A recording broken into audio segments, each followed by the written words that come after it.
Well, good morning, everybody. My name is Dorina Sackman-Ebuwa, aka Miss Dorito, and I'm coming to you from the Florida-Georgia line before the sun comes up to welcome you to day 37, question 37 of Believe Cafe. Welcome everybody to the count up to 40 days of transformative emotional intelligence together. I am so excited to continue this journey with you on a very special day. A day that we are going to take all that we have learned from 1 to 35. 1 to 30 was our self-renewal. 30 to 35 was, in fact, our personal excellence. 36, 37, 38, 39, and 40 are going to be practice of what we learned throughout this entire time so that we can be ready and armed with our knowledge, our emotional intelligence, and a voice for others and ourselves. So that is kind of why I'm starting with this right now. This is my everyday when I go out. During the pandemic, I am very conservative in my values, beliefs, and understanding of COVID-19. So when I do go out, I use my gaiters that I've used in cold weather before, and I cover my ears, my nose, my mouth. Underneath this is a medical mask that has carbon as well as organza in it. It's a pouch that goes in. I take it out, I wash it, I wear the same clothes, I wash it. And that's pretty much what I do. I wear glasses to protect my eyes. As you can see, my ears are covered and my hair is always up. I wear gloves when I have to, but I've refrained from doing gloves much because I feel very confident about the way that I am using my hands and hand sanitizer, but I'll use gloves if I am at an unknown gas station. So these are the things that I do that might differ from you. And you might think I'm absolutely crazy, but you know what's kind of funny? Some people might, but when you're looking at this, it's really, really funny how the majority of people, even if they disagree with wearing a mask, they will see this and they might snicker a little bit, or they might even say something. But when I come back and simply just go, hey, if I'm going to do it, might as well do it in style, they start to chuckle and they kind of do this, and then they give me the little salute and say, I gotcha. And I have completely let people know my beliefs and my values with enough assertion to say, hey, I'm wearing this, but also with a personality. And also I might take the glasses off and let them know with my own eyes. Hey, listen, hey, you can see I'm smiling through this too. We're getting through this together. Hey, how are you? Nice to see you. This is your belief. This is your value. This is mine. Thank you for respecting it. And in a town that I did not expect that to happen, in this town in rural North Florida at the Florida-Georgia line, I am so impressed with everybody that they have actually really respected my views and my values. With that said, we are going to have a discussion, a really serious discussion about courageous conversations and the importance of your elevator TEI. Yep, your elevator TEI. Are you ready for this? Oh, this is going to be great stuff.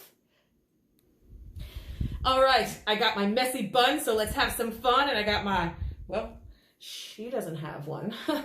So I guess I don't have a double chin, but we'll still dive right in, shall we? All right. The whole point of this is the visual for you to see that there might be some people who wear masks and some people who don't. I challenge you for a courageous conversation today. We're going to get deeper into our topics and subject matter, but I want to start with this one. Your elevator EI. What that is basically is I implore you as someone who is going through the journey of transformative emotional intelligence to truly reflect on 3 major issues going on in the world today. Let's do the first one, COVID-19. What is your elevator speech? What are your values, beliefs, and visions for COVID-19? Not what your opinion is. It's what are your values, your beliefs, and your vision for COVID-19. Now, when we say how do you feel about it, it's not just the emotion. The emotion drives the facts. The emotion drives, let's make this a little bit easier. For example, I have an enormous amount of anxiety towards COVID-19. I am afraid of COVID-19. I have social anxiety, me, the Tasmanian devil on crack, and I have social anxiety to go out in public because I am so paralyzed and afraid of this epidemic and pandemic and lack of trust for people who do not wear masks or do not practice and have and share the same values that I decide to stay in. And my emotion and how I feel about it and my opinion is one thing. The facts and the logic and the reasoning is another. So my emotion fueled my desire to find fact, logic, and reason behind why I do this. That has helped me enormously because of my irrational behavior of social anxiety. The logic has allowed me to realize that I do have my emotion of social anxiety and my feelings of social anxiety, but the facts and the resources that I've studied, the cognitive, has made me realize that I should not be. I have to work on this. But this emotion fueled me to educate myself. The fact that COVID is around, my feelings are one thing, but my cognitive, my emotion is one thing, my cognitive, my rationale, my facts and my resources are going to be another. This is the engine of the locomotive. This is the steering. The engine that starts it up is the emotion. What drives it and steers it is the logic, the reason, the resources, and the facts. This is how you have a courageous conversation with emotional intelligence. Your job is to tell me what are your values, beliefs, and visions for COVID-19. When you do that, is don't memorize something. Let me write down my speech. And I'm going to memorize it so that anytime anybody comes in, I'm going to say, well, here it goes. 1, 2, 3. I feel that COVID-19 is a pandemic and it is an issue of it has to be something that you believe, that you are educated to lead and inspire and empower via your own education about it. That's why you have to believe in your statement. It's not just an elevator speech to go, this is how I feel, like just to get people out of the way who are not thinking the same way you do. In order to have courageous conversations and have people respect people's differences, when it is okay to agree to disagree. It is not always okay to agree to disagree. That is a misconception in dialogue. When you agree to disagree, it is when, in fact, I love my mask. I'm sorry, I'm looking at myself. When you agree to disagree on issues such as your different views of a movie, your different views of how you think about food. When there really is opinion, it's okay to agree to disagree.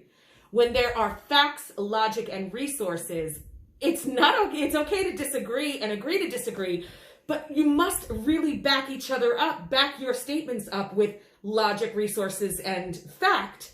And that's when, if one of them is lacking, you want to have that debate to get people to understand. Because too much in our society is about emotion and not the backup. Critical thinking is no longer. We are reactionary people in our social media world. We are reactionary people. We have reactionary leaders. We are guided by reactionary bobbleheads rather than step back, realize the emotion is the locomotive, that is the engine, and the making it run, but this is what I'm steering, this is the cognitive. This is when you step back and think and analyze and find and research and talk and get information and continue. That critical thinking is a critical thing to do, and unfortunately, we don't have it anymore. I want you to bring it back. The days of the philosophers, like I said in QVID 35. Be the philosopher. So this is what I want you to do. Don't memorize, just make sure you believe in what you're saying. Any dialogue about a topic that we're going to discuss, you are going to start with your elevator speech and then you're going to ask questions, okay? And what I mean by that is a Socratic ideology. Say your elevator speech, let the person respond, and they might say, well, I think it's stupid because I think COVID is a hoax. You hear that? That's someone's opinion. And what you want to do is to make sure that you have a minimum of 2 resources or references on both sides of the argument. Never just educate yourself on what you believe are your values, beliefs, and vision. Educate yourself on both sides. Do we not do this with children in schools? You have to argue a point. You have to see the opposing side. You use this in an argumentative essay. Although this is happening, you need to do that in your elevator speech when you are gaining knowledge on something of your own values and beliefs. And then when you're ready to engage in a courageous conversation, you have to see where the other person is coming from. And then you go back to that day one of the although kind of sentence frame. So when you do have that, you have your resources and references on both sides. And then, see this? Emotion fuels the logic and drives the reason and fact, but it is not just my opinion. So again, you gave your TEI elevator speech on COVID-19. Somebody comes back and says, oh, I think it's a hoax. It's a complete hoax. This whole thing is just to drive the Democratic Party to put wool in front of our eyes so that we just have that, all this kind of stuff. Well, no, I think it's a hoax because it's the Republican Party telling us, there's all this, it's all political. Oh, it's all, Fauci is a false guy. And, oh, it's Bill Gates. Bill Gates, yeah, it's his fault. He's the one who made it up. So you're hearing all the things I'm saying. They're actually emotions. Emotions.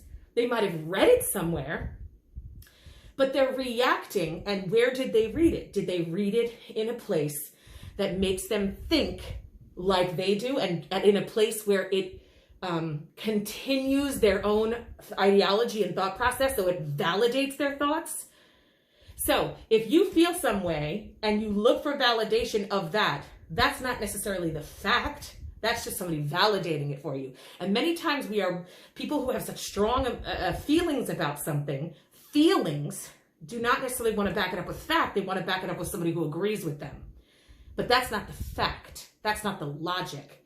That's just emotion feeding emotion. And that is not emotional intelligence. So this is where you come in with your elevator speech, and then you ask Socratically. You have that Socratic thing where you say, I can see that you're really emotional, or you really feel strongly about this. Could you tell me where you get your resources from? Well, Jordan Peterson, he tells me all the time. Oh, Jordan Peterson, right. Okay, I remember I read something about what Jordan Peterson said. He said this about COVID. Is that what you're saying? Yep, that's what it is. Yep, that's what it is. Oh, okay, so could you tell me a little bit more about it? So that this is what he said. Could you maybe tell me how you see what he's saying?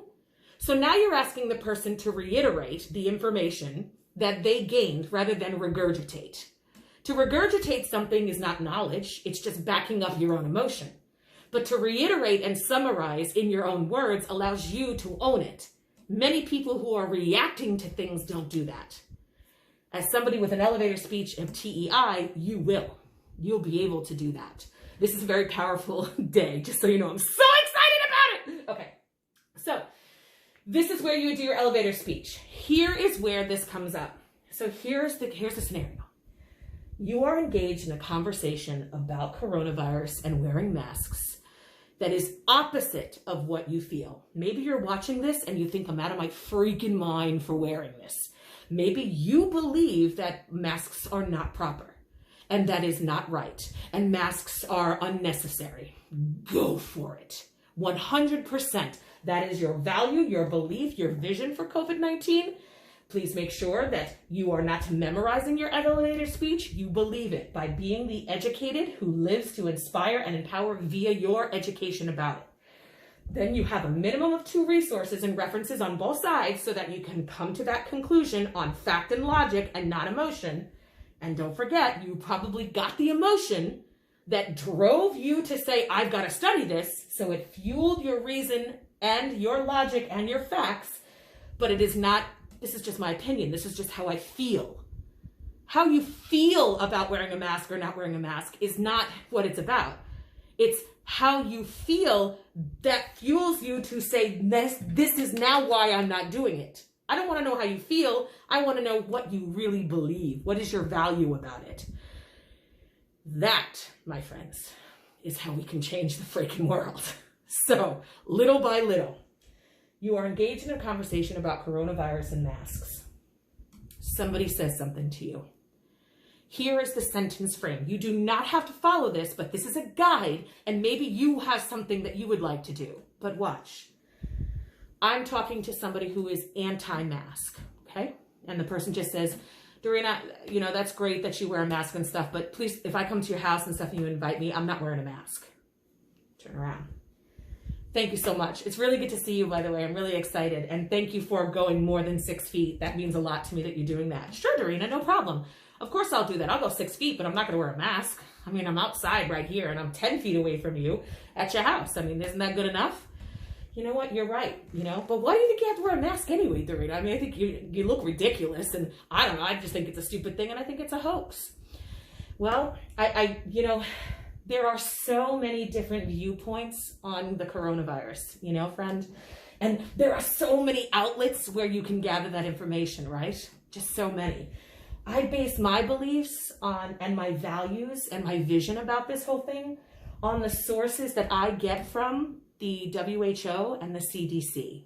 Those are the main sources, because I have researched enough and found that those particular sources are where all information comes first and then everything else trickles down. Although I've read opposing views, I've read Jordan Peterson's ideology on it. Yeah, and I've read Dr. Shimowski, am I saying that right? Oh, Shimaransky? Yeah, him, exactly. Oh, you read about him. That's the guy I follow. Oh, I see. Okay, now I can see the different opposing views. I have read his things. Well, you know, this is what I conclude about it. I believe that this is why I'm wearing the mask, because it's still a pandemic. It's still going on. There is going to be a surge, and I'd like to just continue to protect myself as much as possible. So you did mention about the Dr. Sharansky. Could you tell me what he said that you think is part of your value and belief? What did I just do? Right? Now, if that person is just going to regurgitate or just go, oh, I don't know, he's just the guy that I follow, then we already know that that person is not knowledgeable enough on the topic and is just thinking through emotion. Again, be aware of those who are reacting and using emotion, not using emotion to fuel to have the facts. That's different. Let emotion get you going, and then steer it with logic and fact and resources. This is your work for today. On question 37, #believe_cafe, you will have more homework on different topics of much more intensity for your courageous conversations. But in the meantime, I want you to think about your elevator speech for COVID-19, because when you are prepared with that elevator speech, anytime someone might say something, you can diffuse some real critical conversations that can get escalated, because you have what? The 4 major pillars. The leadership lets you have empathy towards another person's ideology. The interpersonal allows you to have the assertion to say, this is how I feel, without being aggressive. The interpersonal, we just said, the self-management gives you that commitment ethic to your own values and beliefs to bring positive personal change by giving fact and logic and perhaps educating somebody else on your Socratic way of thinking in courageous conversations and engaging. And the last one is the intrapersonal. When you have the elevator speech, you have more self-esteem. And you're less stressed when people come up to you and might say things and you feel like, oh, I want to, I oughta. You're not that way, because you have your speech already, and it's done in a respectful manner with such emotional intelligence. This is our goal. This is the way that we want to engage other people so that we may practice this and it becomes automatic. Right now it might not be. It's all new to the way in which you would possibly engage in dialogue. But I'm so excited for you to try this and get ready for your elevator speeches, or emotional intelligence elevator speeches, so that you can be ready when someone engages you with some critical conversations. So raise your glass, by the way. This is my Giardelli, because it's the only thing I grabbed right now, because the focus right now is this. And I just wanted to say it's important for all of us to just believe, be the educators who lead to inspire and empower via emotional intelligence. I'm just under 20 minutes and I'm proud of it. And I just want to say thank you, everybody, because this is the critical conversations we want to have to be the change and make the change. Cheers, everybody. Have a great one. I cannot wait to see your replies. It's awesome. Bye.